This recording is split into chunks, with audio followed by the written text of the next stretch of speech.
Swastiastu. Assalamualaikum warahmatullahi wabarakatuh. Salam sejahtera, salam namo buddhaya, salam kebajikan.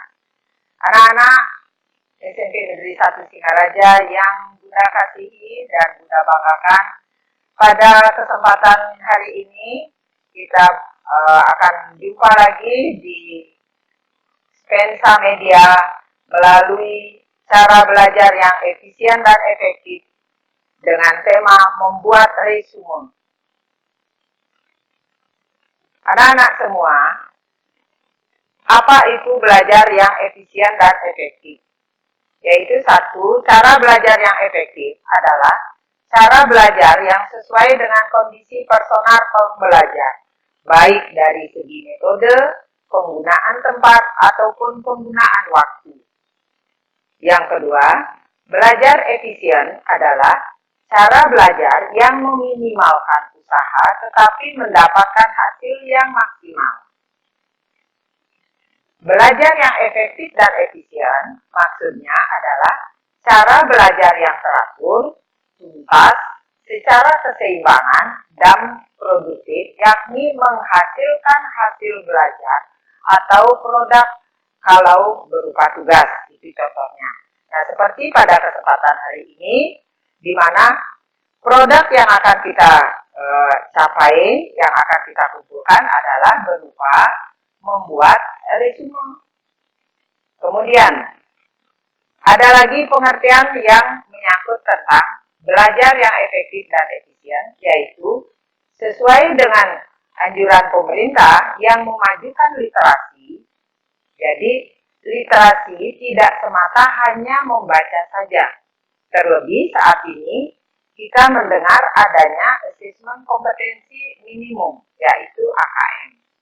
Nah, berkaitan dengan AKM ini, maka dengan asesmen ini kita ada hubungannya di dalam membuat resume ini, di dalam literasi ini kita kaitkan dengan menjadi salah satu belajar yang efisien dan efektif, yaitu dalam asesmen ini akan diukur kemampuan kita mampu membaca, memahami isi bacaan, dan menceritakan kembali apa yang kita baca.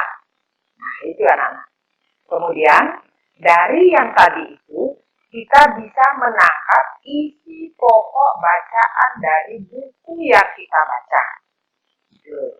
Nah, kemudian anak-anak, sebagai siswa SMP Negeri 1 Singaraja, itu ada kewajiban siswa di dalam peraturan akademik sudah tercantum di bab 7 tentang hak dan kewajiban pendidik, tenaga kependidikan, dan peserta didik. Nah, di sini akan Ibu bahas tentang hak dan kewajiban dari peserta didik. Karena untuk peserta tenaga pendidik dan kependidikan itu sudah juga terlaksana.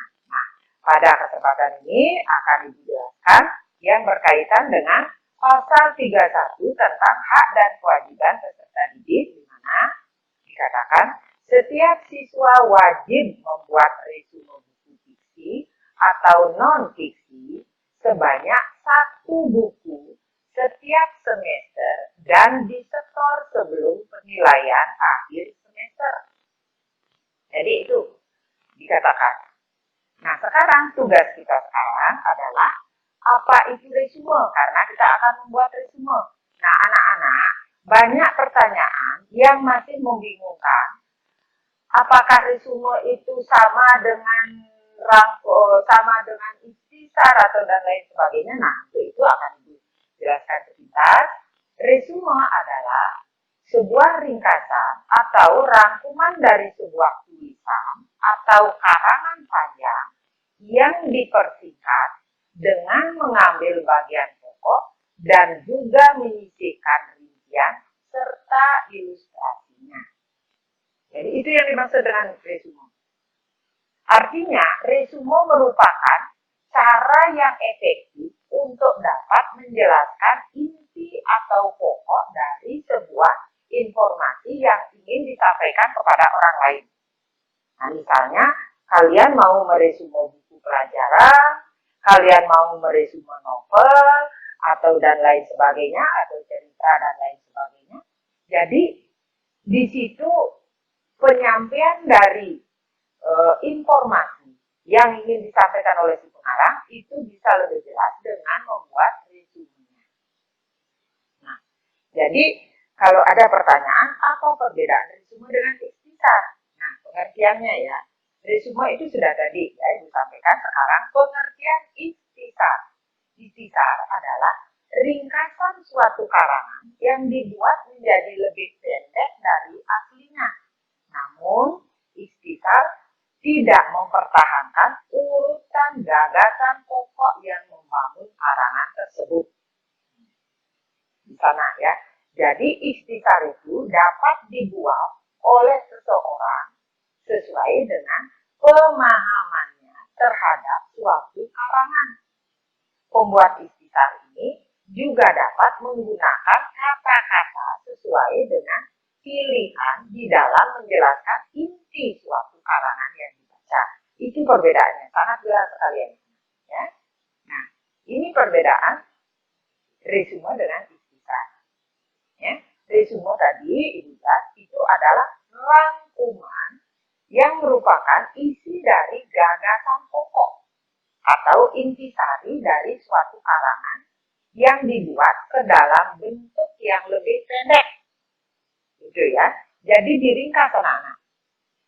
Nah, isi dari sebuah resume itu tidak berbeda dengan ide gagasan pokok yang ada pada teks aslinya. Tidak boleh diubah gagasan pokoknya. Seperti di ikhtisar. Itu perbedaannya.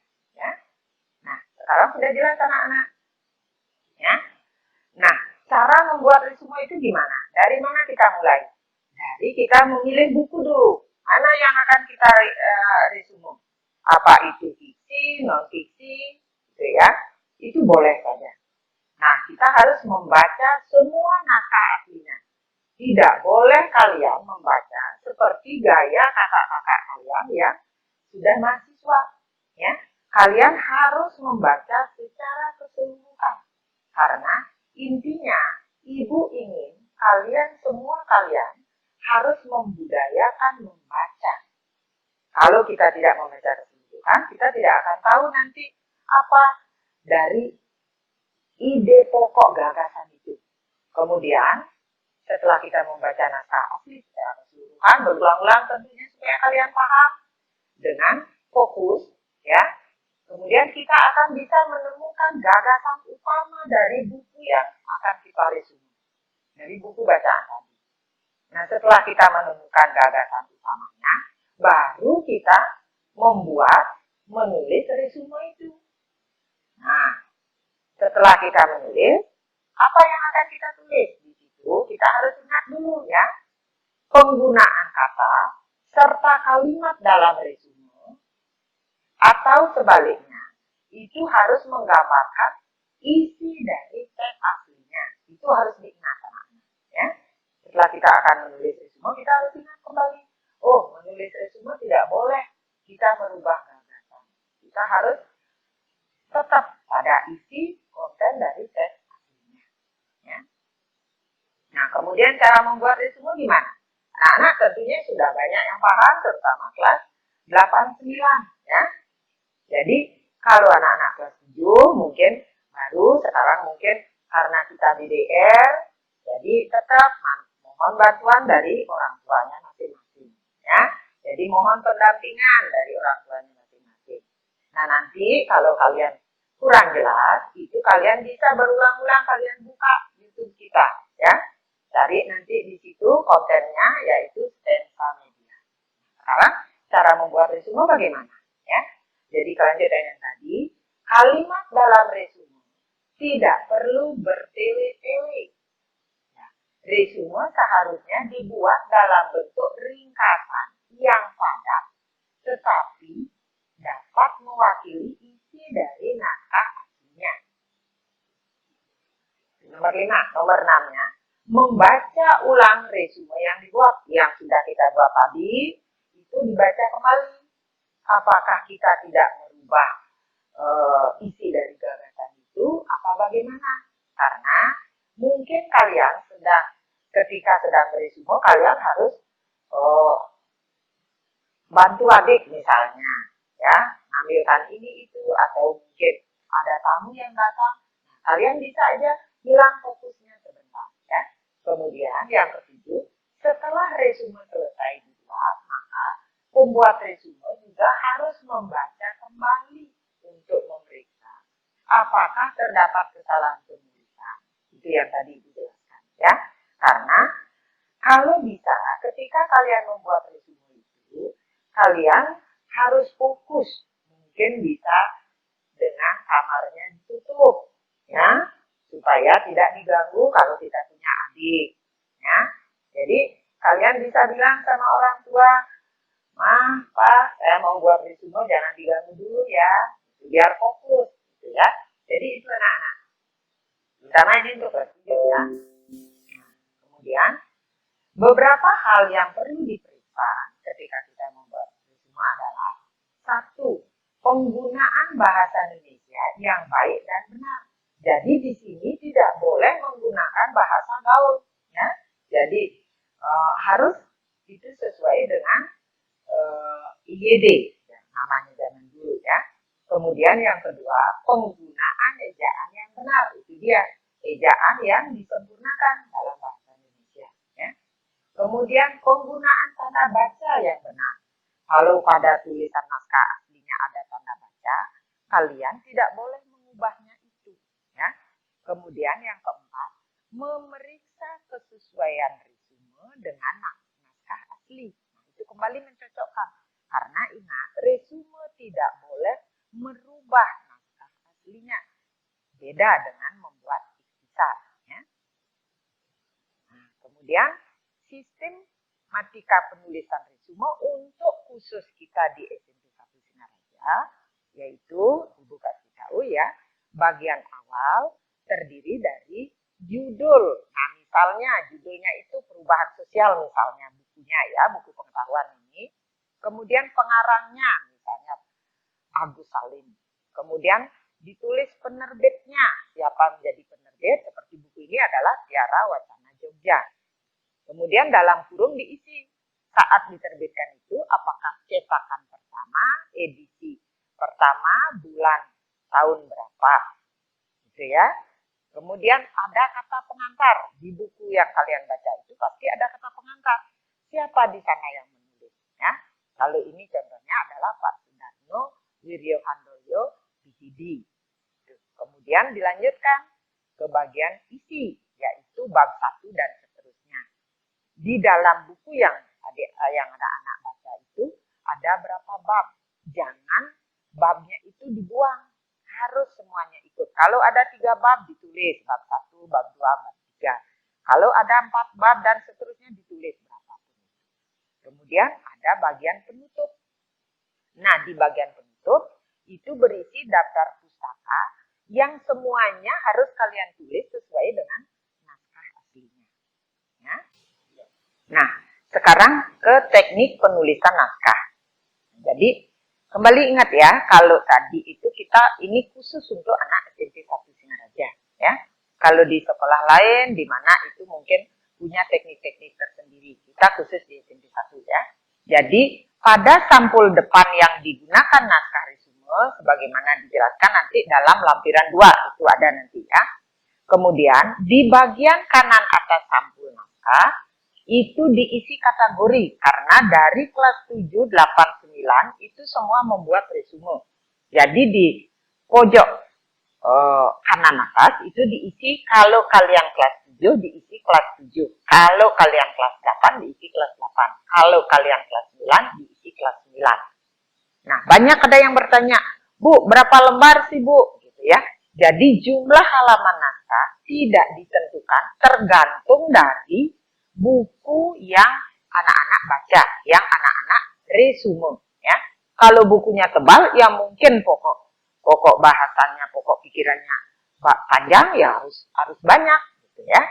Nah, kemudian kertas ukuran A4, jangan F4, jadi A4, ya, biar cantik ya.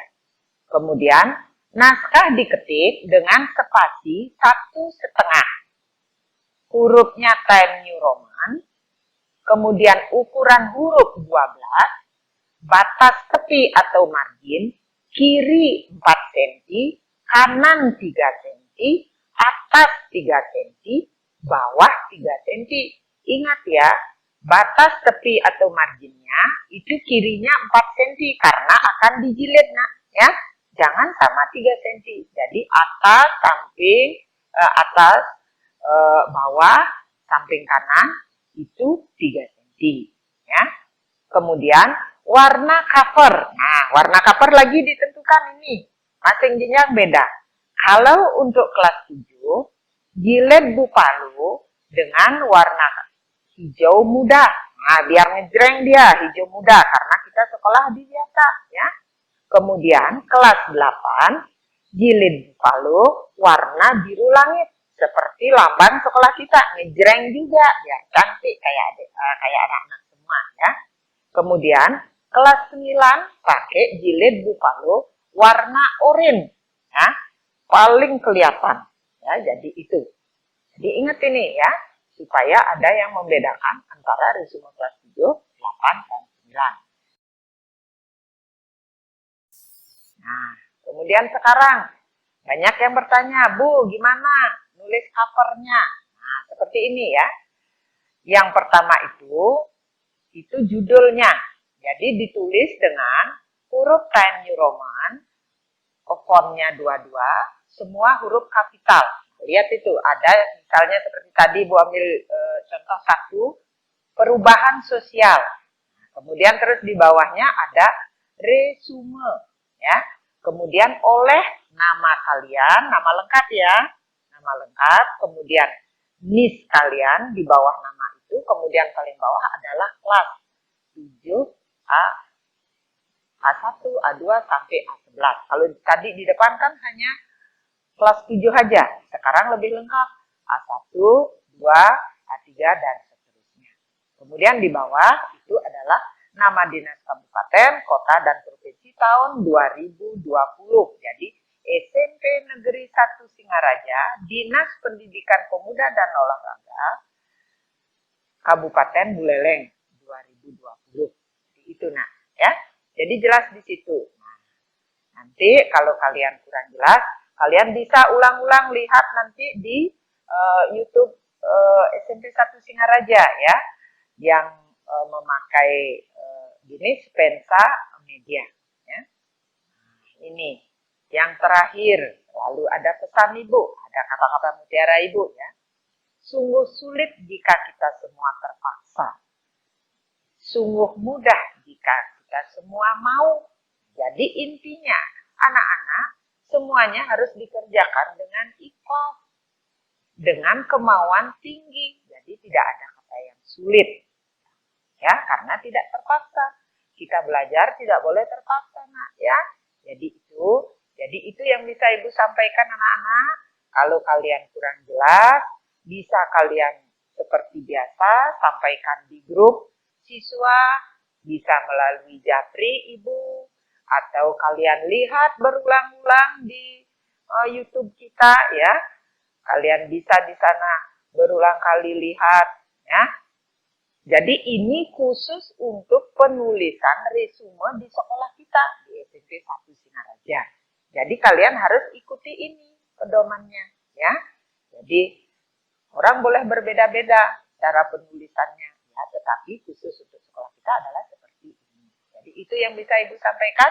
Baik anak-anak, tetap semangat, tetap ingat pesan Ibu, selalu pakai masker, selalu mencuci tangan dengan air yang mengalir, dengan memakai sabun atau hand sanitizer, kemudian selalu diam di rumah, tidak pergi kemana-mana, jaga kesehatan, semangat untuk tetap belajar di rumah. Ya, selamat pagi, Om Santi, Santi, Santi Om. Wassalamualaikum warahmatullahi wabarakatuh. Salam sejahtera, salam namo buddhaya, salam